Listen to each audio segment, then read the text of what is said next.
এক্সামের আগের দিন ফোন করে বিরক্ত করা বন্ধু। হ্যালো কাকিমা, রিয়া আছে, ওর ফোনটা না সুইচ অফ আসছে, একটু দিন না ওকে, খুব দরকার। কি রে রিয়া, তুই কি শয়তান রে, ইচ্ছা করে ফোনটা সুইচ অফ করে পড়ছিস না যাতে তোকে কেউ ডিস্টার্ব না করে? কবার রিভিশন করলি তুই বল না রে ভাই, আমার তো এখনো 3-4টে চ্যাপ্টার পড়াই হয়নি। ভাই জানিস কি হয়েছে, আমি তৃষাকে ফোন করেছিলাম, ওর মা বললো ও নাকি 4 দিন ধরে ঘর থেকেই বাইরে বেরোয়নি, এত পড়ছে। আর আমাকে দেখ, আমি তো 2 লাইন করে পড়ছি আর উঠে পায়চারি করছি। আরে হ্যাঁ, এই এক্সামের মধ্যখানে ছুটি থাকলে না পড়া হয় না ভাই, পরপর এক্সাম হওয়াই ভালো, পড়ার 4টা অন্তত থাকে। আরে এখন পড়বো তখন পড়বো করে তো 2 দিন বরবাদ হয়ে গেল। তারপর তো আমি আমার দাদার বিয়েতেও গিয়েছিলাম, সন্ধেবেলায় ফিরেছি, কিচ্ছু পারবো না কালকে ভাই।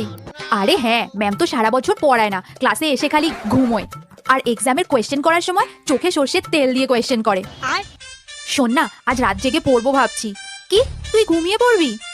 না না প্লিজ, আজকে জেগে থাক, তুই ঘুমিয়ে পড়লে আমিও ঘুমিয়ে পড়বো।